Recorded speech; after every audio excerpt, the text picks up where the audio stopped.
اعوذ باللہ من الشیطان الرجیم بسم اللہ الرحمن الرحیم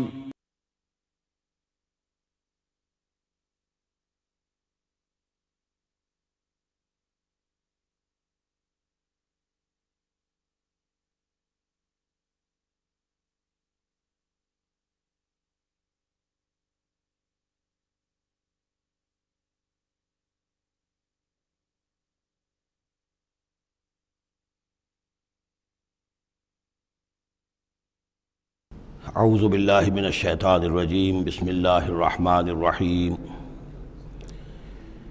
یوم نطوی السماء کطی السجل للکتب کما بدأنا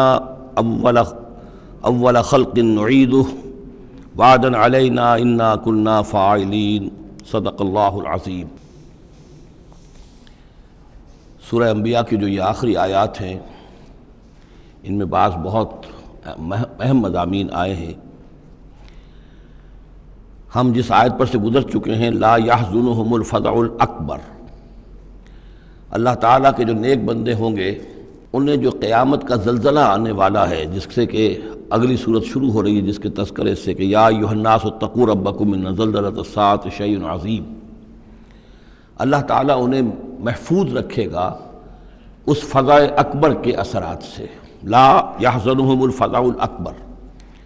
احادیث سے یہ معلوم ہوتا ہے کہ صورتحال کچھ ایسی پیش آنے والی ہے کہ ابھی وہ ملاحم کا دور جس میں کہ کافی سختیاں آئیں گی مسلمانوں پر، خصوصاً عالم عرب میں، اور جو بھی عیسائیوں اور یہودیوں کا گٹھ جوڑ جو ہے اس کے خلاف مسلمانوں کو جو قتال کرنا ہے، جنگ کرنی ہے، اس میں کئی مراحل آئیں گے جس میں بہت نقصان ہوگا مسلمانوں کا بھی، پھر بالآخر اللہ تعالیٰ فتح دے گا۔ حضرت مسیح علیہ السلام کے ذریعے سے ایک آسمانی مدد ملے گی، معجزانہ مدد ملے گی اللہ تعالیٰ کی طرف سے، لیکن زمینی سطح پر بھی عام جو اسباب ہیں، عادی اسباب اس دنیا کے، اس کے حوالے سے عرب میں ایک مجدد جو ہے وہ ظاہر ہوں گے، حضرت مہدی، اور ادھر جو مشرقی علاقہ ہے خراسان کا، جس میں میرے اندازے کے مطابق پاکستان کا علاقہ بھی شامل ہے اور افغانستان ہے، یہاں اس سے پہلے ہی وہ حکومت قائم ہو چکی ہوگی کہ جس سے پھر مدد جائے گی حضرت عیسیٰ علیہ السلام کے ساتھ اور حضرت مہدی کے ساتھ ہو کر، پھر وہ اس اتحاد، عیسائی یہودی اتحاد کا مقابلہ کریں گے۔ اس کے بعد یہ ہے کہ پھر آخری مرحلہ آئے گا یاجوج اور ماجوج کے حملے کا، اور پھر پوری دنیا میں اسلام کا بول بالا ہو جائے گا، دین حق کا غلبہ ہوگا، اور مختلف روایات میں مختلف اس کی مقدار آئی ہے، 40 برس تک بھی، کہ پوری دنیا میں اللہ کے دین کا غلبہ ہوگا۔ خلافت علی منہاج النبوہ، جس کی کہ خبریں ہیں حدیث کے اندر کہ 5واں دور وہ آنا ہے ابھی حضور صلی اللہ علیہ وسلم کے زمانے سے لے کر، پہلا دور دور نبوت، پھر دور خلافت علی منہاج النبوہ، پھر ظالم ملوکیت کا دور، پھر غلامی والی ملوکیت کا دور، اور پھر خلافت علی منہاج النبوہ کا دور۔ اور اب جب یہ خلافت آئے گی تو پھر یہ کل روئے ارضی پر ہوگی، گلوبل ہوگی۔ لا یبقى علی ظہر الارض بیت وبر ولا بدر الا ادخلہ اللہ کلمۃ الاسلام، کوئی گھر اور خیمہ ایسا نہیں رہے گا دنیا میں پورے روئے ارضی پر جس میں کلمہ اسلام داخل نہ ہو جائے۔ اور یہ جو فرمایا حضور نے کہ ان اللہ زوالی الارض، اللہ نے میرے لیے زمین کو لپیٹ کر اور سکیڑ کر مجھے پوری زمین دکھا دی، فرائے تو مشارقہا و مغاربہا، میں نے زمین کے سارے مشرق دیکھ لیے، سارے مغرب دیکھ لیے۔ وَإِنَّ أُمَّتِي سَيَبْلُغُ مُلْكُهَا مَا زُوِّيَ لِي مِنْهَا، میری امت کی حکومت ان تمام علاقوں پر قائم ہو کر رہے گی جو مجھے زمین کو سکیڑ کر دکھا دیے گئے۔ تو یہ ایک دور آنا ہے، اس میں کسی شک و شبے کی گنجائش نہیں ہے، اگرچہ میں یہ نہیں کہہ سکتا کہ ابھی اس میں کتنی تاخیر ہے، یہ مختلف مراحل کب شروع ہوں گے، ٹائم ٹیبل نہیں دے سکتے، لیکن یہ کہ تقریباً یہ سمجھیے کہ قرآن مجید کے بین السطور سے اور احادیث نبویہ میں جو صراحت کے ساتھ خبریں آئی ہیں اس کی بنا پر یہ ہونا ہے۔ لیکن اس کے بعد جو قیامت آنی ہے، قیامت سے پہلے ایک مرحلہ ایسا آئے گا کہ جب یہ ایک ایسی ہوا چلے گی کہ جس کی بنا پر تمام اہل ایمان بڑی ہی آسانی کے ساتھ اور بڑے ہی اطمینان کے ساتھ ان کی روحیں اللہ تعالیٰ قبض کر لے گا اور ان پر موت واقع ہو جائے گی۔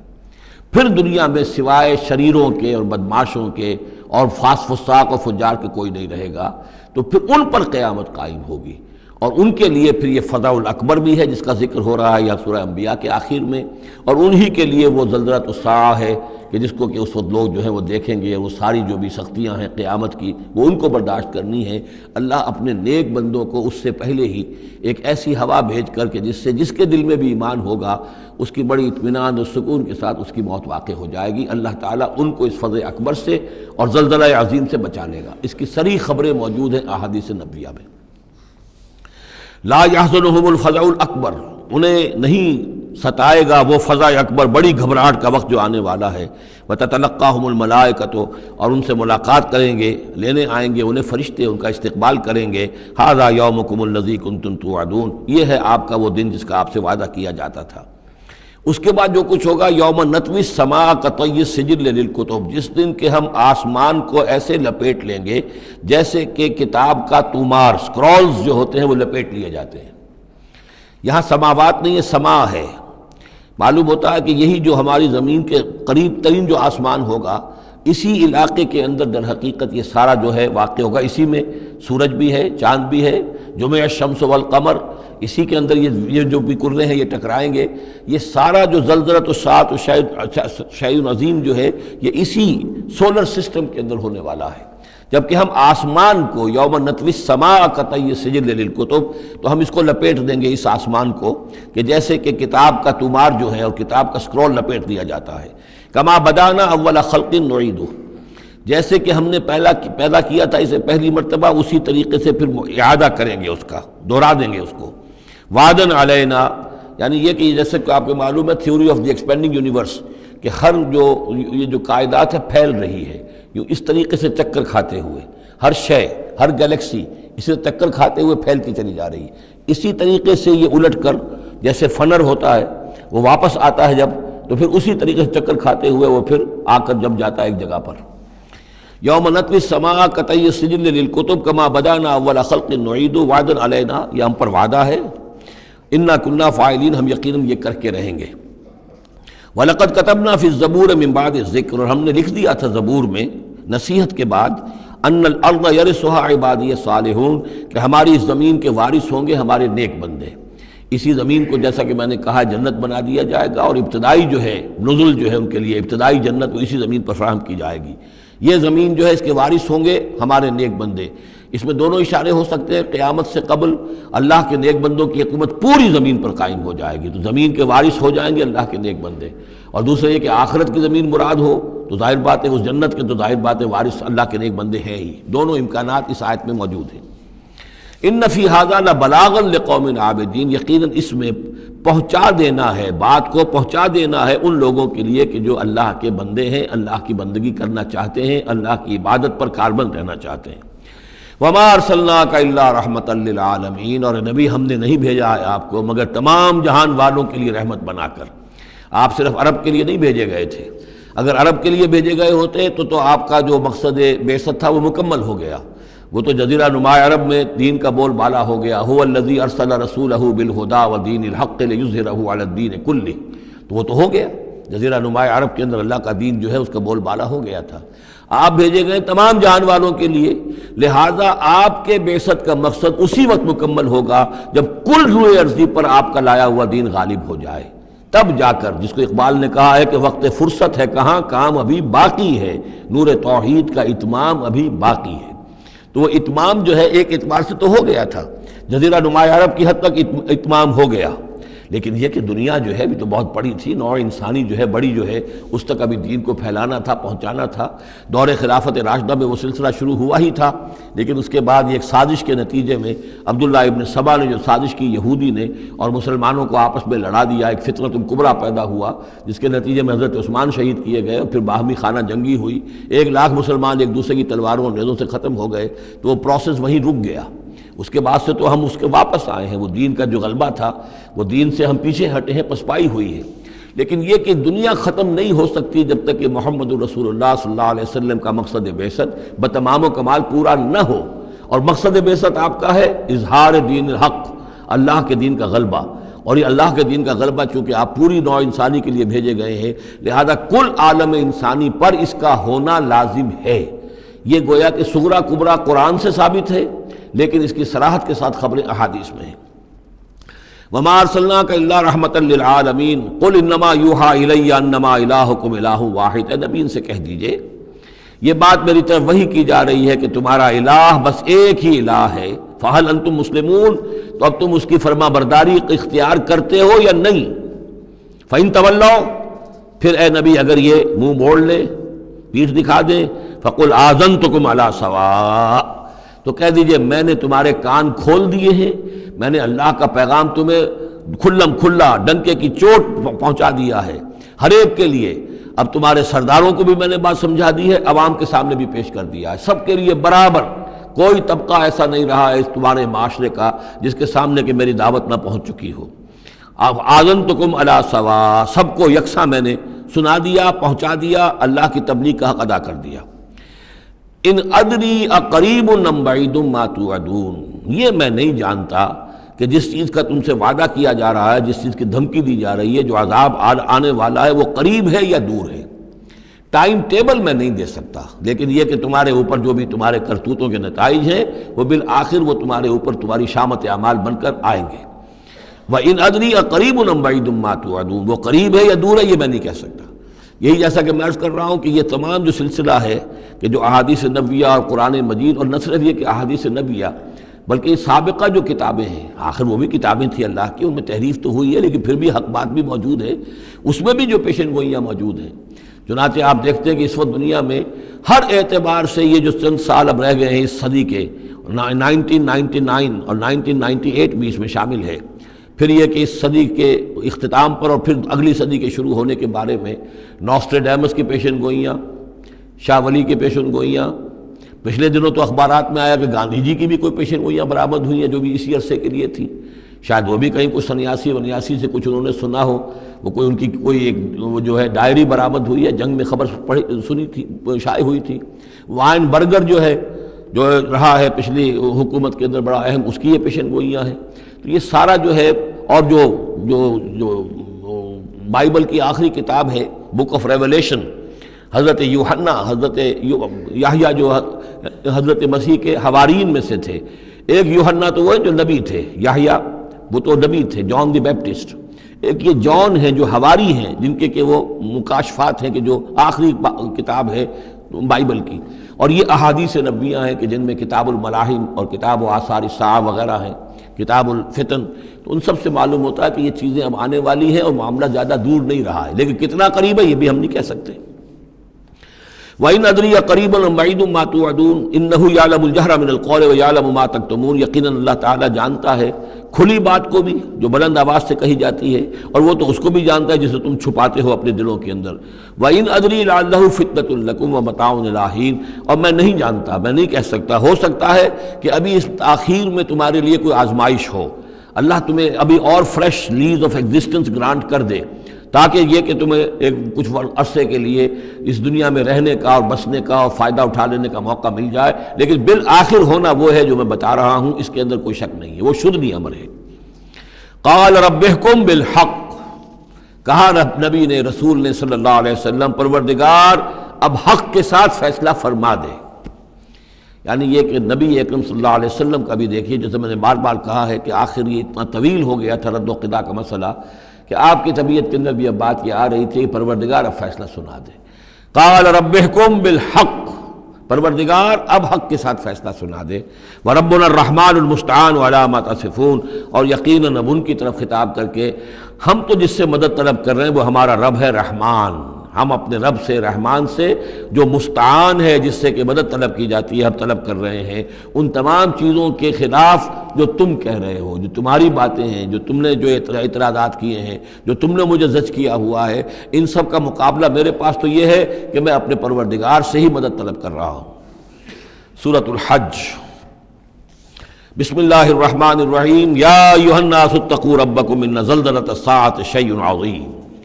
یہ فزع الاکبر جس سے کہ ختم ہو رہی ہے سورہ انبیاء، اسی کے تذکرے سے یہ شروع ہو رہی ہے سورہ حج۔ اے لوگو ڈرو اپنے رب سے، تقوی اختیار کرو اپنے رب کا، یقیناً قیامت کا زلزلہ بہت بڑی شے ہوگا۔ یوم ترونہا،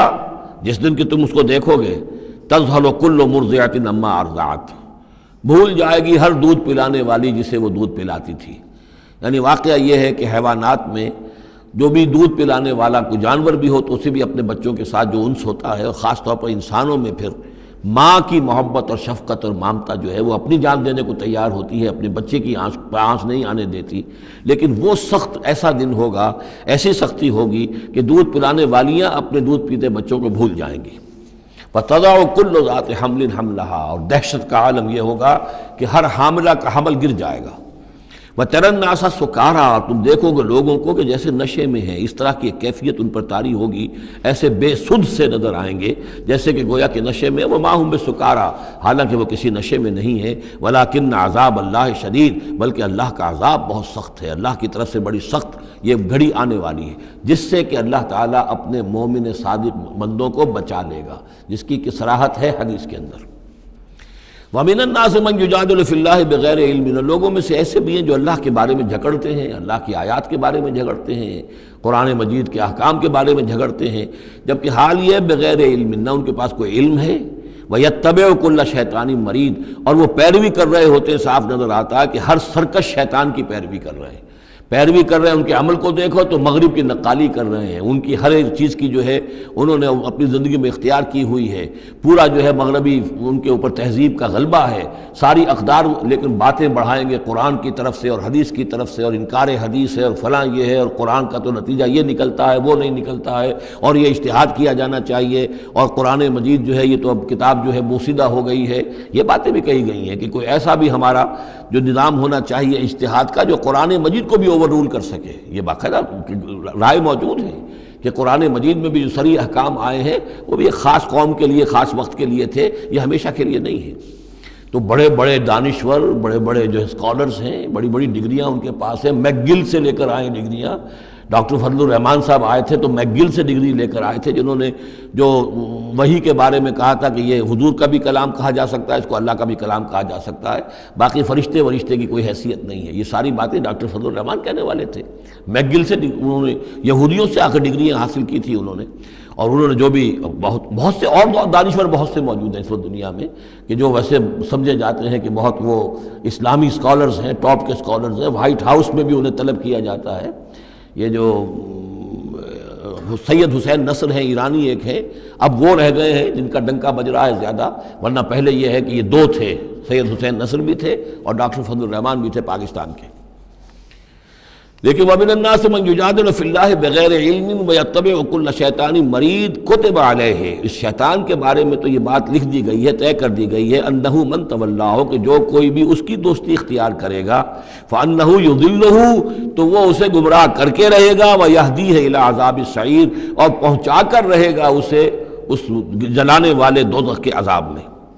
یا ایھا الناس، اے لوگو، ان کنتم فی ریب من البعث، اگر تمہیں کوئی شک ہے کہ کیسے دوبارہ زندہ ہو جائیں گے، کیسے اٹھا لے گا اللہ تعالیٰ، کوئی تمہیں اشکال پیدا ہوتا ہے تو لو ہم تمہیں ایک مثال سے سمجھاتے ہیں۔ فَإِنَّا خَلَقْنَاكُم مِّن تُرَابٍ، سوچو ہم نے تمہیں مٹی سے پیدا کیا، اس لیے کہ باپ کے بھی جسم میں اگر نطفہ بنا ہے، منی بنی ہے، کہاں سے بنی ہے؟ خیر غذا کہاں سے آئی تھی اس کی؟ ساری غذا تو مٹی سے آئی ہے، زمین ہی سے آئی ہے، یہیں سے آئی ہے، وہ منرلز ہیں، وہ سب کچھ ہیں، گوشت کھایا ہے تو بکری نے جو کہاں سے غذا لی تھی؟ زمین سے لی تھی۔ تو تمہاری جو تخلیق ہے سب کی ابتدا میں جو ہے وہ مٹی سے ہے، من تراب ثم من نطفۃ، پھر وہ نطفے کی ایک شکل بنی، ثم من علقۃ، پھر تم ایک علقہ کی شکل میں تھے۔ اس علقہ کے بارے میں بعد میں عرض کروں گا، ابھی میں اس کا کوئی ترجمہ نہیں کر رہا، اس کا ترجمہ عام طور پر جمع ہوا خون کیا جاتا ہے، یہ ترجمہ صحیح نہیں ہے۔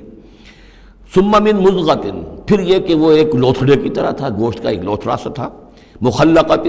غیر مخلقۃ، پہلے اس پہ کوئی نشانات تھے ہی نہیں، پھر اس لوتھڑے کے اوپر نشانات آنے شروع ہوئے، معلوم ہوا کہ یہاں سے یہ بازو نکلیں گے، یہاں سے یہ ٹانگیں نکلیں گی، اسی کے اندر جو ہے یہ آثار شروع ہو گئے۔ لنبین لکم، تاکہ ہم تمہیں کھول کھول کر بیان کر دیں۔ یہ جو بھی سٹیجز ہیں کہ جو ایمبریونک جو سٹیجز ہیں، اس میں واقعہ یہ کہ اس کے بارے میں کیتھل مور کا میں قول آپ کو سنا چکا ہوں، جو تعارف قرآن کا میرا لیکچر تھا، کہ ان چیزوں کے بارے میں حیران اور ششدر ہیں جو اس وقت ایمبریولوجی کے سب سے بڑے ماہر ہیں، جن کی ٹیکسٹ بکس جو ہے دنیا کے اندر سب سے زیادہ مستند مانی جاتی ہے، کہ ہم حیران ہیں کہ یہ ساری چیزیں قرآن مجید نے کیسے کہی ہیں، اور یہ بالکل ایگزیکٹ جو ہے تعبیر ہے ان سٹیجز کی کہ جو رحم مادر میں انسانی جنین جن سٹیجز سے گزرتا ہے اس کی اس سے زیادہ صحیح تعبیر ہو نہیں سکتی۔ وَنُقِرُّ فِي الْأَرْحَامِ مَا نَشَاءُ، یہی مضمون چونکہ دوبارہ پھر آئے گا سورہ مومنون کے پہلے رکوع میں، تو میں وہاں اس کے بارے میں تفصیل سے عرض کروں گا۔ اور ہم ٹھہرائے رکھتے ہیں رحموں میں جو ہم چاہتے ہیں، یعنی رحم کے اندر پھر رحم مادر میں وہ حمل رہتا ہے، اب وہ حمل بیٹے کا ہوا ہے، بیٹی کا ہوا ہے، یا بیٹا یا بیٹی وہ ذہین ہے، فتین ہے، خوبصورت ہے، کیسی ہے، صحیح ہے، سالم ہے، وہ ہمارا فیصلہ ہے۔ نقر فی الارحام ما نشاء الی اجل مسمى، ہم ٹھہرائے رکھتے ہیں رحموں میں جو ہم چاہتے ہیں ایک وقت معین تک، ثم نخرجکم طفلا، پھر ہم تمہیں نکالتے ہیں، وہ تم چھوٹے سے بچے ہوتے ہو، ثم لتبلغوا اشدکم، پھر تم اپنی پوری جوانی کو پہنچتے ہو، قوت کو پہنچتے ہو، ومنکم من یتوفی، تم میں سے وہ بھی ہیں کہ جو پہلے ہی ان کا انتقال ہو جاتا ہے، انہیں قبض کر لیا جاتا ہے، انہیں اللہ تعالیٰ لے جاتا ہے، ومنکم من یرد الی ارذل العمر، اور تم میں سے ایسے بھی ہوتے ہیں جو بڑی ہی نکمی ضعیفی کی عمر کو پہنچ جاتے ہیں، لِکَیْ لَا یعلم من بعد علم شیئا، کہ پھر وہ نہ جانے سب کچھ جاننے کے باوجود کچھ بھی۔ بڑھاپا آتا ہے تو ایسا آتا ہے، ڈیمنشیا بھی ہو جاتا ہے، ساری ذہنی صلاحیتیں ختم ہو جاتی ہیں، یادداشت زائل ہو جاتی ہے، پھر بچپن کی عادتیں عود کر آتی ہیں، لِکَیْ لَا یعلم من بعد علم شیئا، پھر یہ صورت بھی ہو جاتی ہے۔ یہ ارذل العمر ہے جس سے کہ حضور صلی اللہ علیہ وسلم نے اللہ کی پناہ مانگی ہے کہ اللہ اس سے پہلے اٹھا لے، اس سے پہلے کہ انسان اس کیفیت میں آ جائے کہ جس کا نقشہ یہاں کھینچا جا رہا ہے، لِکَیْ لَا یعلم من بعد علم شیئا۔ بڑا سقراط تھا، بقراط تھا، کچھ تھا، لیکن اب کیا ہو گیا ہے اس کو دیکھیے۔ وَمِنْكُمْ مَنْ يُرَدُّ إِلَىٰ أَرْذَلِ الْعُمُرِ، ان کے لیے دعا کر لیجیے، اللہم اغفر لہ وارحمہ وادخلہ فی رحمتک وحاسبہ حسابا یسیرا۔ ان سے ایک بہت بڑی خطا ہوئی ہے، رجم کی سزا کے بارے میں میں سورہ نور میں عرض کروں گا، لیکن اللہ تعالیٰ تمام خطاؤں کو معاف فرمانے والا ہے۔ اللہم اغفر لہ وارحمہ وادخلہ فی رحمتک وحاسبہ حسابا یسیرا، اللہم نور مرقدہ واکرم منزلہ والحقہ بعبادک الصالحین، آمین یا رب العالمین۔ وَمِنْكُمْ مَنْ يُتَوَفَّى وَمِنْكُمْ مَنْ يُرَدُّ إِلَىٰ أَرْذَلِ الْعُمُرِ لِكَيْ لَا يَعْلَمَ مِنْ بَعْدِ عِلْمٍ شَيْئًا وَتَرَى الْأَرْضَ، اب ایک تو نقشہ کھینچا انسانی زندگی کا، اس آپ مٹی سے چل کر تم کہاں سے کہاں پہنچ گئے، پھر فوت ہو کے پھر مٹی بن جاتے ہو۔ یہ جس کی یہ قدرت ہے، جس کی یہ خلاقی ہے، جو اس سارے نظام کو لے کر چل رہا ہے، تمہیں اس کے بارے میں کوئی شک ہے؟ اس کی قدرت کے بارے میں کوئی تمہیں یہ شبہ وارد ہو سکتا ہے کہ وہ دوبارہ پیدا نہیں کر سکتا؟ اچھا ایک اور مثال لے لو، وَتَرَى الْأَرْضَ حَامِدَةً، تم دیکھتے ہو زمین کو کہ پڑی ہوئی ہے، بے آب و گیا، خشک اور ویران، کوئی زندگی کے آثار نہیں۔ فَإِذَا أَنزَلْنَا عَلَيْهَا الْمَاءَ اهْتَزَّتْ وَرَبَتْ، پھر جب ہم اس پر پانی برساتے ہیں تو وہ تازہ ہو جاتی ہے، اہتزاز، اور وہ اس میں جنبش ہو جاتی ہے، اہتزت۔ یہتزو جو آیا یہ لفظ پہلے ہم پڑھ چکے ہیں کہ جب حضرت موسیٰ کا عصا زمین پر انہوں نے رکھا تو وہ تو اب ہلنے لگا، حرکت کرنے لگا جیسے کہ سانپ حرکت کرتا ہے، تو زمین میں بھی حرکت پیدا ہو جاتی ہے، اس لیے کہ اب جو کونپلیں نکل رہی ہیں وہ حرکت کر رہی ہیں، وہ ادھر ادھر جو ہے، جو پہلے زمین پڑی ہوئی تھی ساکن، صامت، ساکن، بے آب و گیا، خشک، لیکن اس کے بعد اہتزت، اس کے اندر ایک حرکت پیدا ہوتی ہے، وہ ربت، وہ ابھرتی ہے، گویا کہ جیسے وہ گھاس یا سبزہ اوپر اٹھ رہا ہے، اور جیسے کہ فصل گویا کہ زمین اٹھ رہی ہے، وہ اٹھتی ہے، ابھرتی ہے، وَأَنبَتَتْ مِن كُلِّ زَوْجٍ بَهِيجٍ، اور ہر طرح کی قسم قسم کی تر و تازہ چیزیں جو ہیں وہ اگا دیتی ہے زمین۔ تو ذرا سوچو، زمین مردہ تھی، اللہ نے زندہ کر دیا۔ تمہارا اپنا معاملہ یہ ہے کہ مٹی سے لے کر اور تمہارے ایک انسان پورے بننے تک، یہ پھر کیسے شک کرتے ہو؟ تمہیں اللہ تعالیٰ کی قدرت میں بھی کوئی شک نہیں ہونا چاہیے۔ یہ تمہاری زندگی کا سائیکل چل رہا ہے اور یہ نباتاتی سائیکل چل رہا ہے ساتھ کے ساتھ، یہ چند مہینے کا ہوتا ہے، یہ تمہارا جو ہے یہ 60 70 80 برس کا ہے، اس کے علاوہ تو کوئی فرق نہیں۔ ذالک بان اللہ هو الحق، یہ اس لیے ہے کہ اللہ تعالیٰ الحق ہے، اس کے حق ہونے میں، برحق ہونے میں کسی شک و شبے کی گنجائش نہیں۔ وَأَنَّهُ يُحْيِي الْمَوْتَىٰ، اور یہ کہ وہ مردہ کو زندہ کرتا ہے، مردہ کو زندہ کرے گا۔ زمین تمہارے سامنے مردہ پڑی ہوتی ہے اور زندہ ہو جاتی ہے۔ وَأَنَّهُ عَلَىٰ كُلِّ شَيْءٍ قَدِيرٌ، اور یہ کہ وہ تو ہر چیز پر قادر ہے۔ وَأَنَّ السَّاعَةَ آتِيَةٌ، اور یہ کہ قیامت آ کر رہنی ہے، لَا رَيْبَ فِيهَا، اس میں کسی شک و شبے کی گنجائش نہیں۔ وَأَنَّ اللَّهَ يَبْعَثُ مَن فِي الْقُبُورِ، اور یقیناً اللہ تعالیٰ اٹھائے گا ان کو جو قبروں کے اندر ہے۔ بعث بعد الموت ہو کر رہے گا۔ وَمِنَ النَّاسِ مَن يُجَادِلُ فِي اللَّهِ بِغَيْرِ عِلْمٍ وَلَا هُدًى وَلَا كِتَابٍ مُنِيرٍ، اور لوگوں میں سے کچھ ایسے بھی ہیں جو اللہ کے بارے میں، اللہ کی باتوں کے بارے میں، اللہ کی صفات کے بارے میں، ذات خداوندی کے بارے میں جھگڑتے ہیں، بحثیں کرتے ہیں، نزاع کرتے ہیں، نہ ان کے پاس علم ہے، بغیر علم ولا ہدن،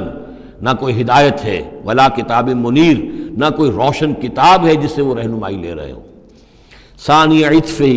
وہ اپنی گردن کروٹ اپنی موڑ کر چل دیتا ہے، آیات سنتا ہے، اللہ کی کلام کو سنتا ہے، پھر ذرا وہ اپنی کمر کو موڑتا ہے، بل دیتا ہے، چل دیتا ہے، لیضل عن سبیل اللہ، تاکہ گمراہ کرے لوگوں کو اللہ کے راستے سے۔ لہو فی الدنیا خزی، اس کے لیے دنیا کی زندگی میں بھی رسوائی ہے، ونذیقہ یوم القیامت عذاب الحریق، اور قیامت کے دن ہم اسے جلانے والے عذاب کا مزہ چکھائیں گے۔ ذالک بما قدمت یداک، اور یہ سب کچھ ہے تیرے اپنے دونوں ہاتھوں کے کرتوتوں کی وجہ سے، جو بھیجا ہے تیرے دونوں ہاتھوں نے، بما قدمت یداک، وان اللہ لیس بظلام للعبید، اور یقیناً اللہ تعالیٰ تو اپنے بندوں پر ظلم کرنے والا نہیں ہے۔ ومن الناس من يعبد الله على حرف فإن أصابه خير اطمأن به وإن أصابته فتنة انقلب على وجهه خسر الدنيا والآخرة ذلك هو الخسران المبين۔ لوگوں میں سے کچھ ایسے بھی ہیں جو اللہ تعالیٰ کی بندگی کرتے ہیں کنارے کنارے، بچ بچ کر۔ یہ وہ روگ جس کو کہا گیا فی قلوبہم مرض، جن کے دلوں میں روگ ہوتا ہے۔ ایک وہ لوگ ہوتے ہیں کہ حق کو قبول کیا، پھر ہرچہ بعد آباد منجدھار میں پھر وہ چھلانگ لگاتے ہیں، ہرچہ بعد آباد ماں کشتی دراب انداختے، ہم نے حق کو قبول کیا، اس کشتی کو ہم نے پانی میں ڈال دیا ہے، اب یہ کشتی تیرے گی تو ہم تیریں گے، یہ ڈوبتی ہے تو ہم ڈوبنے کے لیے تیار ہیں۔ ایک وہ ہے جو چاہتے بھی ہیں حق کے ساتھ چلنا، لیکن کنارے کنارے گہرے پانی میں نہیں جانا چاہتے، خطرات مول نہیں لینا چاہتے، اپنے لیے جان اور مال جو ہے اس کو بچا بچا کر، وہ جو اقبال نے کہا تو بچا بچا کے نہ رکھ اسے تیرا آئینہ ہے وہ آئینہ کہ شکست ہو تو عزیز تر ہے نگاہ آئینہ ساز میں۔ لیکن یہ کچھ لوگ بچ بچ کر چلنا چاہتے ہیں، کوئی گردن نہ پہنچ جائے، کوئی نقصان نہ ہو جائے، کوئی ہمیں قربانی نہ دینی پڑے۔ وَمِنَ النَّاسِ مَن يَعْبُدُ اللَّهَ عَلَى حَرْفٍ، کنارے ساتھ، فَإِنْ أَصَابَهُ خَيْرٌ اطْمَأَنَّ بِهِ، اگر خیر آئے تو مطمئن رہیں گے، وَإِنْ أَصَابَتْهُ الْفِتْنَةُ انقلب عَلَى وَجْهِهِ، اور اگر کوئی فتنہ آ گیا، آزمائش آ گئی، کوئی قربانی کا وقت آ گیا، پکار آ گئی، نکلو اللہ کی راہ میں اور لاؤ اللہ کی راہ میں، تو وہ اپنے چہروں کے بل اوندھے گر جاتے ہیں۔ خسرت دنیا والآخرہ، یہ خسارہ ہے، یہ گھاٹا ہے، یہ نقصان ہے دنیا اور آخرت دونوں کا۔ ذالک هو الخسران المبین، اور یہ بہت ہی نمایاں اور واضح تباہی ہے۔ ایک میں بات عرض کرنی رہ گئی ہے کہ سورہ حج کے بارے میں بعض جگہ آپ نے دیکھا ہوگا لکھا ہوا کہ یہ اس کو مدنی بھی مانا گیا ہے، لیکن یہ واقعہ ہے کہ اس سورہ مبارکہ کے اندر بعض آیات ایسی ہیں کہ جو یا تو مدنی ہیں، اور بعض آیات کے بارے میں مجھے پھر وہ ایک قول مل گیا تھا حبر الامہ حضرت عبداللہ ابن عباس رضی اللہ تعالی عنہما کا، وہ میں بعد میں انشاءاللہ وہ کل ہم پڑھیں گے۔ وہ آیات نازل ہوئی ہیں اثناء سفر ہجرت میں۔ ظاہر بات ہے کہ جب حضور مکے سے نکل آئے ہیں اور جا رہے ہیں تو کتنے دن لگے ہیں، کوئی وہ چند گھنٹے کا، 1 گھنٹے کی فلائٹ تو نہیں تھی کہ جو ہوائی جہاز سے آپ چلے گئے ہوں، آدھے گھنٹے کی فلائٹ ہے کل نہیں، لیکن یہ کوئی وقت لگا۔ اس میں بھی جو آیات نازل ہوئی ہیں، اور اس صورت میں کئی آیات ایسی ہیں کہ جن کی بڑی گہری مشابہت آپ کو مل جائے گی سورہ بقرہ کی آیات کے ساتھ۔ چنانچہ شہادت علی الناس والی آیت بھی اس صورت میں بھی ہے، سورہ بقرہ میں بھی ہے، لِيَكُونَ الرَّسُولُ شَهِيدًا عَلَيْكُمْ وَتَكُونُوا شُهَدَاءَ عَلَى النَّاسِ، یہ آپ کو سورہ حج کے آخر میں ملے گی۔ جہاد کا لفظ بھی اس صورت مبارکہ میں ملے گا۔ یہ آیت بھی آپ غور کریں گے تو سورہ بقرہ کے دوسرے رکوع میں جو مثال آئی تھی، منافقین کا حال یہ ہے، او کصیب من السماء فیہ ظلمات ورعد وبرق یجعلون اصابعهم فی آذانہم من الصواعق حذر الموت واللہ محیط بالکافرین۔ تو یہ جب بجلی جب چمکتی ہے، کوئی روشنی نظر آتی ہے، چل پھر لیتے ہیں، لیکن اس کے بعد پھر جیسے ہی اندھیرا ہوتا ہے کھڑے رہ جاتے ہیں۔ تو بالکل وہی کیفیت ہے کہ جب ذرا حالات صحیح ہوئے، نارمل ہوئے، کوئی خطرہ نہیں، کوئی اندیشہ نہیں، کوئی مطالبہ نہیں، کوئی جنگ کی مہم جو ہے پیش نظر نہیں ہے، تو وہ بڑے چلت پھر دکھا رہے ہیں، حضور کے پاس آ رہے ہیں، باتیں کر رہے ہیں، وہ ہے کہ وہ بھی اہل ایمان کے ساتھ ہیں۔ لیکن جب ذرا مشکل وقت آیا، اوندھے منہ گر پڑے۔ وَمِنَ النَّاسِ، اللہ تعالی ہمیں اس سے بچائے، اور دین اور ایمان کے ساتھ اور اللہ کے دین کو قائم کرنے کی جد و جہد میں مخلصانہ اور ہمہ تن ہمہ وجوہ اپنے آپ کو جھونک دینے کی ہمت عطا فرمائے۔ وَمِنَ النَّاسِ مَن يَعْبُدُ اللَّهَ عَلَى حَرْفٍ فَإِنْ أَصَابَهُ خَيْرٌ اطْمَأَنَّ بِهِ وَإِنْ أَصَابَتْهُ فِتْنَةٌ انقلب عَلَى وَجْهِهِ خَسِرَ الدُّنْيَا وَالْآخِرَةَ ذَلِكَ هُوَ الْخُسْرَانُ الْمُبِينُ۔ یدعو من دون اللہ ما لا یضرہ وما لا ینفعہ، یہ پکارتا ہے اللہ کے سوا ان کو جو نہ اسے کوئی ضرر پہنچا سکتی ہے نہ نفع، ذالک هو الضلال البعید، یہی ہے بہت ہی گمراہی دور کی گمراہی۔ یدعو لمن ضرہ اقرب من نفعہ، وہ پکارتا ہے اللہ کو اس کو کہ جس کا ضرر جو ہے وہ اس کے نفع سے قریب تر ہے۔ اللہ کے سوا کسی کو پکارو گے تو نفع تو کوئی ہے نہیں لیکن ضرر تو پہنچ گیا۔ لبئس المولا ولبئس العشیر، بہت ہی برا ہے وہ دوست اور بہت ہی برا ہے رفیق۔ ان اللہ یدخل الذین آمنوا وعملوا الصالحات جنات تجری من تحتها الانہار، یقیناً اللہ تعالیٰ داخل کرے گا ان لوگوں کو جو ایمان لائے اور جنہوں نے نیک عمل کیے ان باغات میں جن کے دامن میں ندیاں بہتی ہوں گی۔ ان اللہ یفعل ما یرید، یقیناً اللہ تعالیٰ کرتا ہے جو چاہتا ہے، جس چیز کا ارادہ کرتا ہے وہ کر گزرتا ہے، فعال لما یرید ہے۔ من کان یظن ان لن ینصرہ اللہ فی الدنیا والآخرۃ فلیمدد بسبب من السماء ثم لیقطع فلینظر ہل یذہبن کیدہ ما یغیظ۔ یہ آیت مشکلات القرآن میں سے ہے، بہت سے مختلف انداز میں اس کی تعبیرات کی گئی ہیں، لیکن میرا دل ٹھکا ہے اسی تعبیر پر کہ جو موضح القرآن میں شاہ عبد القادر دہلوی رحمۃ اللہ علیہ نے کی ہے، اور میں اسی کو وضاحت کے ساتھ پیش کر رہا ہوں۔ جو شخص دین کے لیے خدمت کر رہا ہو، دین کے لیے لگا ہوا ہو کام کے اندر، داعی ہے یا اس کسی داعی کے ساتھ ہے، اب اس کے لیے یہ ہوتا ہے کہ ایک تو امید ہوتی ہے کہ اللہ کی مدد آئے گی، آج نہیں تو کل آئے گی، کل نہیں تو پرسوں آئے گی۔ اگر کسی وجہ سے انسان حالات کو دیکھ کر اتنا مایوس ہو جائے کہ اللہ کی مدد کی اسے امید نہ رہے، یہ چیز پھر اس کے لیے بہت بڑی ناکامی کا سبب بن جائے گی۔ امید پیوست رہ شجر سے امید بہار رکھ، اللہ سے مایوس نہیں ہونا چاہیے۔ نہ لا تقنطوا من رحمت اللہ، ٹھیک ہے دیر ہو جائے کوئی حرج نہیں، لیکن یہ کہ یہ اللہ کی مدد آئے گی، اللہ جو ہے نصرت فرمائے گا، اللہ تعالیٰ ہماری مدد کرے گا۔ والذین جاہدوا فینا لنہدینہم سبلنا، جو لوگ ہماری راہ میں محنت کریں گے، جدوجہد کریں گے، ہم لازماً انہیں اپنے راستے دکھائیں گے۔ یہ اللہ کا پختہ وعدہ ہے، ان وعدوں پر یقین رکھنا چاہیے۔ لا انک لا تخلف المیعاد، اے اللہ ہمیں یہ اندیشہ نہیں ہے کہ تو اپنا وعدہ پورا نہیں کرے گا، خلاف کرے گا، ہاں ہمیں اندیشہ ہوتا ہے کہ ہم تیرے وعدوں کے مصداق بن سکیں گے یا نہیں، ان کا مصداق بننے کی شرائط پوری کر سکیں گے کہ نہیں۔ یہ کیفیت بندے کی رہنی چاہیے، اللہ تعالیٰ کی مدد سے اور اللہ تعالیٰ کی نصرت سے مایوس کبھی نہیں ہونا چاہیے۔ تو اس کی ایک مثال دی ہے کہ اگر کوئی شخص کسی رسی کے ساتھ کہیں اوپر سے ایک رسی ہے اس کو اس نے پکڑا ہوا ہے، تو تب تک تو یہ کہ تھاما ہوا ہے، یہ اللہ تعالیٰ کے ساتھ ہے نا، حبل اللہ حبل اللہ، یہ قرآن جو ہے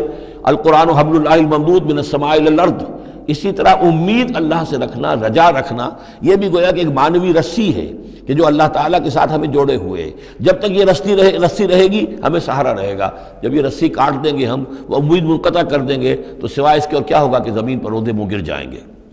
من کان یظن ان لن ینصرہ اللہ فی الدنیا والآخرہ، جس شخص کا یہ گمان ہو جائے کہ اللہ ہرگز مدد نہیں کرے گا اس کی دنیا میں اور نہ آخرت میں، فلیمدد بسبب من السماء، اسے چاہیے کہ ذرا ایک رسی آسمان کی طرف تانے، ثم لیقطع، پھر کاٹ دے، اسے توڑ دے، فلینظر هل یذهبن کیدہ ما یغیظ، پھر دیکھے کہ اس سے اس کا جو غصہ ہے اندر کا، اس میں جو مایوسی کی آگ جل رہی ہے اس میں کوئی کمی ہوئی، یعنی جب تک وہ رسی ہے کچھ نہ کچھ امید تو رہے گی، تو اس امید جو ہے اللہ پر اور اللہ کی نصرت اور اللہ کے وعدوں پر جو یقین ہے اس کو برقرار رکھو، یہ تمہیں سہارا دے گی۔ وَكَذَلِكَ أَنزَلْنَاهُ آيَاتٍ بَيِّنَاتٍ، اسی طرح ہم نے اتارا ہے اس قرآن کو روشن اور کھلی باتوں کی شکل میں۔ وَأَنَّ اللَّهَ يَهْدِي مَن يُرِيدُ، اور اللہ تعالیٰ ہدایت دیتا ہے جس کو چاہتا ہے، یا اللہ تعالیٰ ہدایت دیتا ہے جو چاہتا ہے کہ اس کو ہدایت ملے۔ ان الذین آمنوا والذین ہادوا والصابئین والنصارى، یقیناً وہ لوگ جو مسلمان ہیں، ایمان لائے ہیں محمد پر صلی اللہ علیہ وسلم، والذین ہادوا، اور جو یہودی ہوئے، والصابئین، اور جو صابی ہیں، والنصارى، اور جو یہ عیسائی ہیں، والمجوس، اور مجوس ہیں ایرانی، والذین اشرکوا، اور جن لوگوں نے شرک کی روش اختیار کی، ان اللہ یفصل بینہم یوم القیامہ، یقیناً اللہ فیصلہ کرے گا ان کے مابین قیامت کے دن۔ ان اللہ علی کل شیء شہید، یقیناً اللہ تعالیٰ ہر چیز پر خود گواہ ہے، ہر چیز اس کے سامنے نگاہوں میں موجود ہے۔ الم تری ان اللہ یسجد لہ من فی السماوات ومن فی الارض، یہ آیت بڑی عجیب ہے اس اعتبار سے کہ اس میں آپ تصور کریں گے تو اوپر سے نیچے کی طرف آ رہا ہے۔ کیا تم نے دیکھا نہیں اللہ کے سامنے سربسجود ہے ہر وہ شے جو آسمان میں ہے اور وہ سب وہ چیزیں جو زمین میں ہیں، وہ تمام مخلوقات جو آسمان میں ہے اور وہ تمام مخلوقات جو زمین میں ہے، والشمس ہو اور سورج بھی سربہ سجود ہے، والقمر ہو اور چاند بھی، والنجوم ہو اور تارے بھی، پھر نیچے اتریے والجبال ہو اور پہاڑ، زمین پر سب سے اونچی چیزیں پہاڑ ہیں، والشجر ہو اور درخت، والدواب اور یہ تمام جو بھی چوپائے چل رہے ہیں زمین کے اوپر حیوانات، وَكَثِيرٌ مِّنَ النَّاسِ اور لوگوں میں سے بھی بہت سے، لوگوں میں سے تفریق ہے کہ کچھ باغی ہو گئے ہیں، باقی تو یہ ساری مخلوقات اللہ کے قانون کی پابند ہیں، قانون تکوینی کے اندر ہے، یہ اللہ کی بندگی کر رہی ہیں، یہ سجدے میں ہے، ہر شے اللہ کے سامنے سر بسجود ہے۔ ہاں انسانوں کے اندر بغاوت بھی ہے، انسانوں میں سے کچھ لوگ وہ ہیں کہ جنہوں نے سورج کو پوجنا شروع کر دیا، سورج اللہ کو پوج رہا ہے اور وہ سورج کو پوج رہے ہیں، چاند کو پوجنا شروع کر دیا، درختوں کو پوجنا شروع کر دیا، جانوروں کو پوجنا شروع کر دیا، یہاں تک کہ اعضائے تناسل کو پوجنا شروع کر دیا۔ ہندوؤں کے اندر تو یہ بھی ہے، یہ پوجا ہوتی ہے۔ تو یہ ہے ان لوگوں کی گراوٹ۔ انسانوں میں سے اللہ تعالیٰ جس کو ہدایت دے دیتا ہے، معرفت حاصل ہو جاتی، پھر وہ اسی کے سامنے سر بسجود ہوتے ہیں۔ وَكَثِيرٌ حَقَّ عَلَيْهِ الْعَذَابُ لیکن بہت سے ایسے ہیں کہ جو عذاب الہی کے مستحق ہو جاتے ہیں۔ وَمَن يُهِنِ اللَّهُ فَمَا لَهُ مِن مُكْرِمٍ اور جنہیں اللہ تعالیٰ ہی رسوا کر دے، ذلیل کر دے، اب اس کو عزت دینے والا کوئی نہیں ہے۔ جنہوں نے اپنے آپ کو ذلیل کیا، مخلوقات کے سامنے جھک گئے، انہوں نے ان کو اپنا معبود بنا لیا، جبکہ اللہ تعالیٰ کے سامنے ساری کی ساری مخلوقات جو ہے وہ تو اللہ کی بندگی میں ہے، اور اللہ نے تو اسے بنایا تھا خلیفۃ اللہ فی الارض، اسے مقام یہ عطا کیا تھا، مسجود ملائک بنایا تھا۔ اب جو اپنی اس تمام عظمت سے خود ہی مستعفی ہو گیا اور وہ مخلوقات کے سامنے جھک رہا ہے، فما لہ من مکرم تو پھر اسے اب اس کا اکرام کرنے والا اور اسے عزت دینے والا کوئی نہیں۔ ان اللہ یفعل ما یشاء یقیناً اللہ کرتا ہے جو چاہتا ہے۔ آیت سجدہ ہے، سجدہ کر لیجیے۔ ھذان خصمان اختصموا فی ربہم یہ دو گروہ ہیں ایک دوسرے کے مقابل میں جو اپنے رب کے بارے میں جھگڑ رہے ہیں۔ ایک وہ ہے جو ایمان لے آئے ہیں۔ اب جیسا کہ میں نے عرض کیا یہ صورت ہے مکی، لیکن اس میں کچھ آیات شامل ہیں، یہ بھی ہو سکتا ہے کہ مدنی ہو، یہ بھی ہو سکتا ہے کہ اثناء سفر ہجرت میں نازل ہوئی، لیکن بحیثیت مجموعی یہ ہے تقریباً آخری دور کی، آخری زمانے کی صورت۔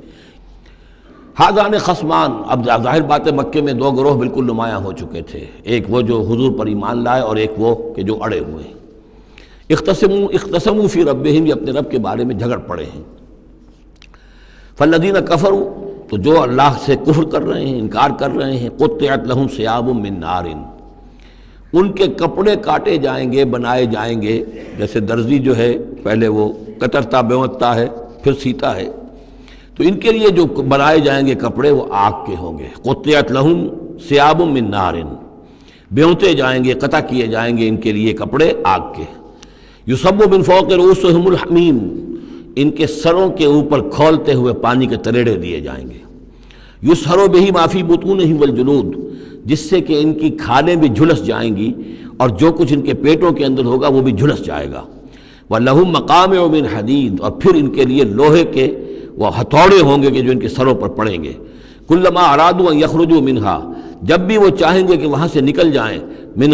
غم کے مارے، اعیدوا فیہا انہیں پکڑ کر دوبارہ پھر اسی میں ڈال دیا جائے گا۔ وذوقوا عذاب الحریق اور چکھو مزہ اس جلانے والے عذاب کا۔ تم نے اللہ کا انکار کیا، تم نے محمد کی نفی کی، تم نے ان کو ماننے سے انکار کیا۔ اس کے برعکس ان اللہ یدخل الذین آمنوا وعملوا الصالحات یقیناً اللہ داخل کرے گا ان لوگوں کو جو ایمان لائے جنہوں نے نیک عمل کیے، جنات تجری من تحتها الانہار ان باغات میں جن کے نیچے ندیاں بہتی ہوں گی، یحلون فیہا من اساور من ذہب ولؤلؤا پہنائے جائیں گے انہیں کنگن سونے کے اور موتی، ولباسہم فیہا حریر اور ان کی پوشاک جو ہوگی وہاں پر ریشم کی ہوگی۔ دنیا میں ریشم مردوں پر حرام ہے، وہاں ریشم جو ہے اسی کا لباس ہوگا، باریک ریشم کے اوپر کا لباس اور گاڑھے ریشم کا جو ہے نیچے کا لباس ہوگا۔ وَہُدُوا إِلَى الطَّيِّبِ مِنَ الْقَوْلِ اور ان کو تو رہنمائی کر دی گئی ہے بہترین بات کی طرف۔ بہترین بات کیا ہے؟ کلمہ طیبہ لا الہ الا اللہ محمد رسول اللہ، یا سبحان اللہ والحمد للہ ولا الہ الا اللہ واللہ اکبر ولا حول ولا قوت الا باللہ۔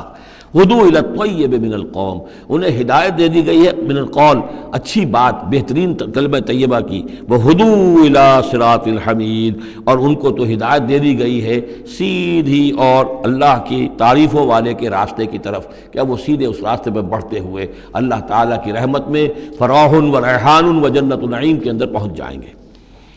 ان الذین کفروا یصدون عن سبیل اللہ ہے، یقیناً وہ لوگ جنہوں نے کفر کیا اور جو روک رہے ہیں لوگوں کو اللہ کے راستے سے، والمسجد الحرام ہے، اور مسجد حرام سے روک رہے ہیں۔ اب مسلمان یہاں سے جانے پر مجبور ہیں، یہ اس کے جوار بیت اللہ میں رہتے تھے، یہاں سے چھوڑ کر جانے پہ مجبور ہیں، بعد میں کتنے عرصے تک نہ وہ عمرہ کر سکے نہ حج کر سکے، تو جو ان کو اس مسجد حرام سے روک رہے ہیں، الذی جعلناہ للناس سواء العاکف فیہ والباد، اس گھر کو جو ابراہیم نے بنایا تھا، جس کو ہم نے تمام انسانوں کے لیے مساوی قرار دیا ہے، برابر ہیں یہاں پر، چاہے یہاں کے رہنے والے مقیم ہوں اور چاہے باہر سے آئیں۔ یہ اصطلاحات ہیں آفاقی اور مقیم۔ وہاں بیت اللہ میں، حرم میں کوئی فرق نہیں کیا جا سکتا حقوق میں۔ اب بھی میں سمجھتا ہوں کہ وہاں اس میں کوئی حرج شک نہیں ہے کہ حرم کے اندر کوئی فرق نہیں ہے۔ کوئی شخص باہر کا آ کر پہلی صف میں بیٹھ جائے، کوئی اسے زبردستی نہیں اٹھا سکے گا۔ یہ دوسری بات ہے کہ وہاں پہ شرطے وغیرہ جو ہیں ان کو رشوتیں دے کر لوگوں نے کو اپنی سیٹیں ریزرو کرا لی ہوتی ہیں، یا کبھی کوئی جو وی آئی پیز آنے والے ہوتے ہیں ان کے لیے وہ خالی کرتے ہیں، لیکن عام طور پر یہی ہے، آپ جس جگہ جا کر بیٹھ جائیں، کوئی یہ نہیں کہہ سکتا کہ میں یہاں کا رہنے والا ہوں، مکی ہوں، میں بیٹھوں گا تم یہاں سے اٹھو۔ سواء العاکف فیہ والباد، برابر ہے وہاں کے رہنے والے مقیم بھی اور وہ لوگ بھی کہ جو باہر سے آتے ہیں، آفاقی ہیں۔ وَمَن يُرِدْ فِيهِ بِإِلْحَادٍ بِظُلْمٍ، اور جو کوئی بھی اس میں بیت اللہ میں کوئی الحاد کی کوشش کرے گا، اللہ تعالیٰ کے سیدھے راستے سے ہٹانے کی لوگوں کو، اور اس میں کجی پیدا کرنے کی کوشش کرے گا شرارت نفس کی بنا پر، نُذِقْهُ مِنْ عَذَابٍ أَلِيمٍ، اس سے ہم مزہ چکھائیں گے دردناک عذاب کا۔ وَإِذْ بَوَّأْنَا یہ دو رکوع ہے ابھی سورہ مبارکہ کے، حج کے مناسک کا کچھ ذکر ہے یہاں پر، خاص طور پر قربانی کا خاص طور پر ذکر ہے۔ سورہ بقرہ کے دو رکوع 24واں 25واں، اس میں بھی حج کے مناسک آ چکے ہیں، لیکن وہاں پر اصل قربانی کا ذکر نہیں تھا، وہ تو صرف یہ ہے کہ وہ دم جو دینا پڑتا ہے اگر کسی وجہ سے سر منڈانا پڑ گیا ہے قبل از وقت، اور یا اسی طریقے سے تمتع اگر کیا ہے تو اس کا وہ دم شکر کا ہے وغیرہ وغیرہ۔ لیکن یہاں پر جو دو ہے، ایک قربانی اور ایک طواف، ان دو کا جو ہے ذکر ہو رہا ہے خاص طور پر یہاں۔ وَإِذْ بَوَّأْنَا لِإِبْرَاهِيمَ مَكَانَ الْبَيْتِ، اور جب ہم نے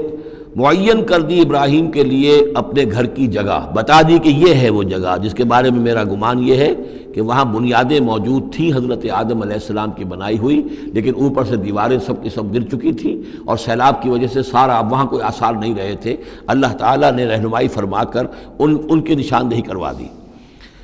اللہ تشرک بی شیئا، اور یہ حکم دے دیا گیا میرے ساتھ کسی شے کو شریک نہ کرنا، وطہر بیتیا، اور میرے اس گھر کو پاک رکھنا، للطائفین، طواف کرنے والوں کے لیے، والقائمین، اور قیام کرنے والوں کے لیے، کھڑے ہو کر نمازیں پڑھنے والوں کے لیے، والرکع السجود، اور رکوع کرنے والوں کے لیے اور سجود کرنے والوں کے لیے۔ یہ گویا کہ جیسے وہاں آیا تھا وَعَهِدْنَا إِلَىٰ إِبْرَاهِيمَ وَإِسْمَاعِيلَ أَن طَهِّرَا بَيْتِيَ لِلطَّائِفِينَ وَالْعَاكِفِينَ وَالرُّكَّعِ السُّجُودِ، تقریباً وہی آیت یہاں پر آئی ہے، صرف یہ کہ عاکف کی بجائے یہاں قائمین کا لفظ آیا ہے۔ وَأَذِّن فِي النَّاسِ بِالْحَجِّ، اور اے ابراہیم اب پکارو لوگوں کو، اذان دو، پکارو حج کے لیے۔ اب کیسے پکارا ہوگا، کیسے آپ نے یہ پیغام پہنچایا ہوگا، کہاں سے اللہ تعالیٰ نے ان کی آواز کو، ان کی پکار کو کہاں کہاں پہنچایا ہوگا، یہ اللہ تعالیٰ کا معاملہ ہے۔ یا تو کا رجالن، پکاریے لوگوں کو، حج کی دعوت دیجئے، آئیں گے وہ آپ کے پاس پیدل چل کر بھی، وعلیٰ کل ضامر، اور بڑی لاغر اونٹنیوں پر بھی، یعنی دور دراز سے آئیں گے تو سفر کی وجہ سے اونٹنیاں لاغر ہو چکی ہوں گی۔ یاتین من کل فج عمیق، جو یہاں پر پہنچیں گی وہ اونٹنیاں اور لوگ آئیں گے بڑی دور دراز کی راہوں سے، دور دراز کی، یہ فج کہتے ہیں پہاڑوں کے درمیان کے راستے کو، چونکہ یہ سارا پہاڑی علاقہ ہے تو نہ معلوم کہاں کہاں سے گہری وادیوں میں سے ہو کر لوگ جو ہیں پہنچتے ہیں۔ لیشہدوا منافع لہم، تاکہ یہ آئیں حاضر ہوں ان جگہوں پر کہ جو ان کے لیے منفعت کی جگہیں ہیں۔ وَيَذْكُرُ اسْمَ اللَّهِ فِي أَيَّامٍ مَعْلُومَاتٍ، اور اللہ کا نام لے معین دنوں کے اندر، یعنی قربانیاں دیں معین دنوں میں۔ 10ویں ذی الحجہ کی قربانی کا دن ہے، اس کے بعد جو ہے 11ویں کو بھی ہو سکتی ہے، 12ویں کو بھی ہو سکتی ہے، یا ایام معلومات ہیں۔ عَلَىٰ مَا رَزَقَهُم مِّن بَهِیمَةِ الْأَنْعَامِ، تو اللہ کا نام لیں ذبح کرتے ہوئے، اللہ کا نام لیں ان پر کہ جو ہم نے انہیں یہ چوپائے عطا کیے ہیں، مویشی دیے ہیں۔ فَكُلُوا مِنْهَا، تو ان کو ذبح کر کے ان کی قربانی دے کر اس میں سے خود بھی کھاؤ۔ وَأَطْعِمُوا الْبَائِسَ الْفَقِيرَ، اور جو برے حال میں ہو، فقیر محتاج جو بہت ہی خستہ حال ہے، اس کو بھی کھلاؤ۔ ثُمَّ لْيَقْضُوا تَفَثَّهُمْ، پھر یہ کرنے کے بعد پھر اپنے میل کچیل دور کرو، پھر احرام کھولنا ہوتا ہے، پھر یہ کہ وہ رن حت رمی ہوتی ہے، نہر ہوتا ہے، حلق ہوتا ہے، اور پھر طواف۔ چار یہ الفاظ جو ہیں یہ 10ویں تاریخ کے ہیں، 4 افعال، رمی اور نہر، پھر جا کر قربانی دینا، پھر یہ کہ حلق کر کے اور پھر یہ احرام کھل گیا، اب نہاؤ دھو، میل کچیل جو بھی احرام کی وجہ سے صاف کرو، اچھے کپڑے پہنو، اور پھر جاؤ اور طواف کرو، طواف زیارہ۔ ثم یقضوا تفثهم، پھر چاہیے کہ وہ دور کریں اپنے میل کچیل، ولیوفوا نذورهم، اور جو بھی نذریں مانگی ہوئی ہوں ان کو پورا کریں، ولیطوفوا بالبیت العتیق، اور اب جا کر اس قدیم گھر کا طواف کریں۔ ذالک، یہ سن چکے، ومن يعظم حرمات اللہ فهو خیر له عند ربہ، اور جو کوئی اللہ تعالیٰ کی حرمتوں کی تعظیم کرے، یہ بیت اللہ الحرام ہے، یہ اشہر حرم ہے، یہ ساری چیزیں جو ہے اللہ تعالیٰ کی حرمتیں ہیں، حرمات اللہ ہیں، اللہ نے جس جس چیز کو کہ محترم قرار دیا ہے۔ سورہ مائدہ میں ہم پڑھ چکے ہیں، وہ جانور کے جو ہدی کے جانور ہیں وہ بھی محترم ہیں، جن کے گھروں میں گردنوں میں پٹے ڈال دیے گئے ہیں، معلوم ہے کہ یہ ہدیم بالغ الکعبہ جانے والے ہیں، وہ بھی محترم ہیں۔ عام مین البیت الحرام جو ہیں، جو لوگ حاجی جا رہے ہیں، ان کی بھی حرمت ہے۔ تو جو بھی من یعظم حرمات اللہ ہے، جو کوئی بھی اللہ تعالیٰ کی حرام کی ہوئی شے، محترم ٹھہرائی ہوئی چیزوں کی تعظیم کرے گا، فہو خیر لہ عند ربہ، تو وہ اسی کے لیے بہتر ہوگا، اس کا اجر و ثواب اسے ملے گا اپنے رب کے پاس۔ وَأُحِلَّتْ لَكُمُ الْأَنْعَامُ إِلَّا مَا يُتْلَىٰ عَلَيْكُمْ، اور حلال کر دیے گئے تمہارے لیے سارے چوپائے سوائے اس کے جو تم کو سنا دیا گیا ہے، یعنی یہ کہ خنزیر کا معاملہ ہے، اس کو حرام کر دیا گیا ہے، باقی بکری ہے، بھیڑ ہے، گائے ہے، بیل ہے، اونٹ ہے، ان سب کو اللہ کی راہ میں تو اس کی قربانی ہو سکتی ہے۔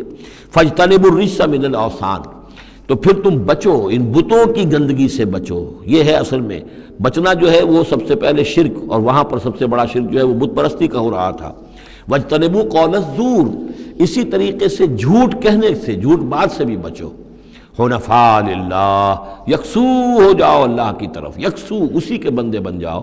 غیر مشرکین بہ، اس حال میں کہ اس کے ساتھ کسی بھی اعتبار سے شرک نہ ہو، کسی پہلو سے، کسی اعتبار سے، ذات میں، صفات میں، حقوق میں، اختیارات میں، کہیں بھی کوئی شرک کا شائبہ نہ آنے پائے۔ وَمَن يُشْرِكْ بِاللَّهِ، اور جو کوئی اللہ کے ساتھ شرک کرے گا، فَكَأَنَّمَا خَرَّ مِنَ السَّمَاءِ، تو وہ تو ایسے ہے جیسے وہ رسی کٹ گئی اور اب وہ زمین کے اوپر گر پڑا، زمین کی طرف جا رہا ہے آسمان سے۔ کوئی شخص ہے جو آسمان سے کسی بلند چیز سے کسی رسی کے ساتھ لٹکا ہوا ہے، وہاں سے گر گیا یا رسی کٹ گئی، اب جو گر رہا ہے فَكَأَنَّمَا خَرَّ مِنَ السَّمَاءِ فَتَخْطَفُهُ الطَّيْرُ، اب یا تو یہ کہ وہ جو پرندے ہیں وہ اسے اچک کر لے جائیں، کوئی باز آئے اور پکڑ کر لے جائے، کوئی اور ہو، جو بھی یہ بڑے بڑے جانور ہوتے ہیں کہ جو شکار کرتے ہیں پرندوں کا، تخطفہ الطیر، پرندے اس کو اڑا کر لے جائیں، اور تہوی بہ الریح، یا یہ کہ پھر ہوا ان کو لے جا کر گرائے فی مکان صحیح، کسی دور کی جگہ میں کوئی ہوا جو ہے جھونکا اس کو لے جائے اور کسی کھائی میں جا کر گرا دے۔ یہ معاملہ ہے اس شخص کا جو اللہ کے ساتھ شرک کرتا ہے، اس کے پاس کوئی سہارا نہیں رہا۔ اب توحید والا جو ہے وہ ایک سہارے پر قائم ہے، قول ثابت بالحیات الدنیا، یہ جو ہم ثبات عطا کرتے ہیں اہل ایمان کو، بالقول ثابت فی الحیات الدنیا، دنیا کی زندگی میں۔ ذالک، یہ تم نے سن لیا، یہ احکام تم نے سن لیے۔ ومن یعظم شعائر اللہ، پھر سن لو جو اللہ کے شاعر کی تعظیم کرے گا، فإنہا من تقوی القلوب، تو یقیناً یہ دلوں کے تقوی کی بات ہے۔ ان تمام چیزوں کی ہم پڑھ چکے ہیں سورہ بقرہ میں، ان الصفا والمروۃ من شعائر اللہ، بیت اللہ شعیرہ ہے اور وہ مقام ابراہیم شعیرہ ہے، صفا اور مروہ جو ہے شعیرہ ہیں۔ شعیر وہ چیز ہے کہ جس سے اللہ تعالیٰ کی بندگی کا شعور پیدا ہو، ان کے ساتھ وہ چیزیں وابستہ ہیں، وہ تاریخ ان کی ہے کہ جس کے حوالے سے پھر یہ کہ اللہ تعالیٰ کا شعور جو ہے انسان کے اندر پیدا ہوتا ہے، اس کی ذات کا، صفات کا۔ لکم فیہا منافع الی اجل مسمى، یہ جو جانور ہیں اس کی قربانی کے، تمہارے لیے ان میں نفع ہے ایک اجل مسمى تک، یعنی یہ نہیں ہے کہ قربانی کا جانور ہے تو اس کے اوپر سواری نہیں کر سکتے، سواری کر سکتے ہو۔ قربانی کا جانور ہے تو اس کا دودھ پی سکتے ہو، اگر وہ گائے ہے درمیان میں اگر کوئی دودھ ہے یا بکری ہے لے کے جا رہے ہو تو اس کا دودھ پی سکتے ہو۔ منافع الی اجل مسمى، ایک وقت معین تک کے لیے۔ ثم محلها الی بیت العتیق، پھر ان کا جو اصل مقام ہے جہاں انہیں لے جا کر پیش کر دینا ہے وہ ہے بیت العتیق، یعنی اللہ کا گھر۔ اللہ کا گھر کا جو منہر ہے پھر اس کو وسیع کر کے، اور بنا کی وادی میں ایک بہت بڑی جگہ ہے، ورنہ اس سے پہلے جو ہے یہ مروہ کی جو پہاڑی ہے صفا اور مروہ کے پاس جو ہے یہ قربان گاہ تھی، مروہ ہی سے وہ وادی شروع ہو جاتی ہے کہ جس پر کچھ آگے چل کر وہ بنا کا پورا آتا ہے، اب یہ منہر جو ہے وہ ادھر ایکسٹینڈ کر دیا گیا ہے۔ وَلِكُلِّ أُمَّةٍ جَعَلْنَا مَنسَكًا، اور ہم نے ہر امت کے لیے ایک قربانی کا نظام مقرر کیا، لِيَذْكُرُوا اسْمَ اللَّهِ عَلَىٰ مَا رَزَقَهُم مِّن بَهِيمَةِ الْأَنْعَامِ، تاکہ وہ اللہ کا نام لیا کریں ان مویشیوں پر کہ جو ہم نے انہیں عطا فرمائے ہیں۔ فَإِلَٰهُكُمْ إِلَٰهٌ وَاحِدٌ، تو جان لو تمہارا الہ ایک ہی اللہ ہے، واحد۔ فَلَهُ أَسْلِمُوا، اس کے سامنے سر تسلیم خم کرو، اس کی اطاعت قبول کرو۔ یعنی ایسا نہ ہو کہ بس قربانی تو ہو رہی ہے، باقی سب حرام خوریاں ہو رہی ہیں، 10-10 ہزار 20-20 ہزار کا جانور لے کر اور اس کے فوٹو کھنچوا کر اخبارات میں شائع کیے جا رہے ہیں، ہے سارا حرام خوری کا نتیجہ۔ تو یہ تو کوئی قربانی نہیں ہے، یہ اللہ تعالیٰ کے ہاں قبول نہیں ہے، چاہے وہ 1 لاکھ کا جانور ہو لیکن ہو اسلام کے ساتھ۔ فَلَهُ أَسْلِمُوا، اس کی اطاعت تو قبول کرو، اس کے حلال اور حرام کے پابند تو ہو، اس کے حرام کردہ چیزوں سے منہ نہ مارو۔ وَبَشِّرِ الْمُخْبِتِينَ، اور اے نبی بشارت دے دیجئے مخبتین کو، اخبات کہتے ہیں جو اپنے آپ کو پست کر لیں اللہ کے سامنے، تواضع اور عاجزی اختیار کرنے والے۔ الَّذِينَ إِذَا ذُكِرَ اللَّهُ وَجِلَتْ قُلُوبُهُمْ، یہ جو سورہ انفال کے شروع میں الفاظ آئے تھے اس سے ملتے جلتے الفاظ ہیں۔ وہ کون لوگ ہیں؟ وہ لوگ مخبتین کہ جب اللہ کا ذکر کیا جائے تو ان کے دل لرز اٹھتے ہیں، کانپ اٹھتے ہیں۔ وَالصَّابِرِينَ عَلَىٰ مَا أَصَابَهُمْ، اور جو بھی کوئی تکلیف ان پر آئے، کوئی مصیبت آئے، کوئی ناگوار صورتحال درپیش ہو جائے تو اس پر صبر کرنے والے۔ والمقیم الصلاۃ، اور نماز کے قائم کرنے والے۔ ومما رزقناہم ينفقون، اور جو کچھ ہم نے ان کو دیا ہے اس میں سے ہمارے لیے خرچ کرنے والے، ہماری رضا جوئی کے لیے، ہمارے دین کے لیے یا محتاجوں کے لیے انفاق کرنے والے۔ اللہم ربنا اجعلنا منہم والبدن جعلناها لکم من شعائر اللہ، اور یہ جو قربانی کے جانور خاص طور پر اونٹ ہیں، ان کو ہم نے تمہارے لیے ان کو بھی شاعر بنا دیا، یہ بھی اللہ کے شاعر میں سے ہے، اس لیے کہ یہ اونٹ جو ہے ابھی اللہ کے نام پر قربان کیے جا رہے ہیں۔ لکم فیہا خیر، تمہارے لیے ان میں خیر ہے، بھلائی ہے۔ ظاہر بات ہے کہ ان کا بھی گوشت تم کھا سکو گے اور غریبوں کو کھلا سکو گے، لیکن یہ کہ ہیں وہ شاعر اللہ، اس لیے کہ وہ نامزد ہو چکے ہیں بیت اللہ کے لیے، اللہ کے لیے کہ یہ قربانی کے جانور ہے کہ جن کو قربان کیا جانا ہے بیت اللہ کے قریب۔ فاذکروا اسم اللہ علیہا صواف، تو اس پر ان پر نام لیا کرو اللہ کا، ان کو کھڑا کر کے سیدھا، صواف صفے باندھ کر، قطار باندھ کر۔ یہ جو نقشہ ہے یہ خاص طور پر جو حجۃ الوداع میں حضور نے جو قربانی دی ہے تو 63 آپ نے اونٹ اپنے ہاتھ سے نہر فرمائے، کل 100، یہ 63 آپ نے اپنے ہاتھ سے نہر فرمائے۔ اور یہ آتا ہے روایات کے اندر، اب یہ چونکہ معاملہ حضور کا ہے اور اس میں ہمیں کسی شک و شبے کی گنجائش نہیں ہے کہ اب کھڑے ہوئے ہیں قطار میں، اور ایک اب نہر کرنے کا طریقہ بھی ہوتا ہے، برچھا مارا جاتا ہے اونٹ کی یہاں گردن میں، اس کو گرا کر ذبح کرنا آسان کام نہیں ہے، کھڑے ہوئے اونٹ کو برچھا لگایا جاتا ہے، یہاں اس کی جو بڑی وینز ہے خون کا فوارہ چھوٹتا ہے، جب خون بہت زیادہ بہہ جاتا ہے پھر وہ گرتا ہے ایک طرف، ایک پہلو کے اوپر، تو پھر اس کا معاملہ جو ذبح کرنے کا ہوتا ہے۔ تو حضور جیسے برچھا مارتے تھے اور اس کے بعد پھر اگلا اونٹ اپنی گردن خود آگے کرتا تھا۔ نہ شود نصیب دشمن کے شود ہلاک تیغت، سر دوستاں سلامت کی تو خنجر آزمائی، گویا کہ ان کے لیے خود ایک اعزاز تھا، اللہ نے شعور دیا ہے۔ وہ تو جو ایک سوکھی ہوئی لکڑی تھی جس کا سہارا لے کر حضور صلی اللہ علیہ وسلم وہ آپ خطبہ دیا کرتے تھے جمعے کا، پھر جب ممبر بنا دیا گیا اب وہ اس لکڑی جو ہے اس کا آپ سہارا نہیں لے رہے، تو پہلا دن جب تھا کہ آپ نے اس کا سہارا نہیں لیا اور آپ ممبر پر کھڑے ہو کر آپ نے جب خطبہ دیا ہے تو اس سوکھی لکڑی میں سے ایسی آواز آ رہی تھی جیسے کوئی بچہ بلک بلک کر رو رہا ہو کہ میری یہ سعادت آج ختم ہو گئی ہے، مجھے جو سعادت نصیب تھی کہ محمد الرسول اللہ صلی اللہ علیہ وسلم میرا سہارا لیا کرتے تھے، مجھ پر ٹیک لگایا کرتے تھے، یہ مجھ سے جاتی رہی فضیلت، بلک بلک کر رو رہا ہے۔ حنانہ اس کو کہتے ہیں، ستون حنانہ، اب بھی مسجد نبی میں ایک ستون ہے حنانہ، حنین کہتے ہی اس کو ہے کہ جس میں رقت ہو، بچہ رو رہا ہو، بلک رہا ہو تو یہ حنین ہے، تو حنانہ ہے وہ۔ اور اس کے لیے یہ نوٹ کر لیجیے، کہا ہے مولانا روم نے، فلسفی کو منکر حنانہ است، از حواس انبیاء بیگانہ است۔ پہلے فلسفی ہوتے تھے، آج سائنسدان جو انکار کرے گا کیسے ہو سکتا ہے سوکھی لکڑی میں سے بچوں کے سے رونے کی آواز آئے، کیسے مان لیں گے ہم؟ سر سید کیسے مانیں گے اس کو؟ نہیں مانیں گے کبھی بھی۔ تو فلسفی یا سائنسدان کو منکر حنانہ است، کہ وہ حنانہ کا انکار کرتا ہے، از حواس انبیاء بیگانہ است، اس لیے کہ انبیاء کے معاملات کو وہ جانتا نہیں ہے، وہ عام لوگوں پر قیاس کر رہا ہے۔ فاذکر اسم اللہ علیہا صواف، تو لو اللہ کا نام ان پر، ان کو نہر کرنے کے لیے انہیں صفوں میں کھڑا کر کے، فَإِذَا وَجَبَتْ جُنُوبُهَا، جب ان کے پہلو زمین پر ٹک جائیں، جب خون اتنا بہہ جاتا ہے، کمزور ہو جاتا ہے اونٹ، تو پھر وہ ایک طرف کو اپنی کروٹ کے بل زمین کے اوپر پڑ جاتا ہے۔ فَكُلُوا مِنْهَا، تو اب کھاؤ اس میں سے اس کے گوشت کو، وَأَطْعِمُوا الْقَانِعَ وَالْمُعْتَرَ، اور کھلاؤ اس کو بھی جو قناعت کے ساتھ بیٹھا ہوا ہے، مانگتا نہیں پھر رہا ہے، سائل نہیں ہے، اس کے پاس کچھ نہیں ہے لیکن وہ مانگتا نہیں پھرتا، قانع، اور معتر جو بے قرار ہو گیا ہے، آتا ہے، سوال کر رہا ہے، مانگ رہا ہے، گوشت مانگ رہا ہے، اس کو بھی دو، اس کو بھی دو۔ كَذَلِكَ سَخَّرْنَاهَا لَكُمْ لَعَلَّكُمْ تَشْكُرُونَ، اسی طرح تو ہم نے اتنے بڑے جانور کو تمہارے لیے مسخر کر دیا ہے، اونٹ جیسے جانور کو، اور وہ کھڑا ہوتا ہے تم برچھا مارتے اس کو، سخرناها لکم لعلکم تشکرون، تاکہ تم اللہ کا شکر ادا کرو۔ لن ینال اللہ لحومها ولا دماؤها، اب یہ ہے اصل شے، اللہ تک نہ ان کے گوشت پہنچتے ہیں نہ خون پہنچتا ہے، ولکن ینالہ التقوی منکم، ہاں اگر پہنچتا ہے اس تک تو تقوی اگر ہے تمہارے اندر تو اللہ تک پہنچ جائے گا۔ یعنی یہ کہ ایک یہ رسومات ہے، ظاہری شکل ہے، ظاہری شکل اصل دین نہیں ہے، اگرچہ اس کے بغیر بھی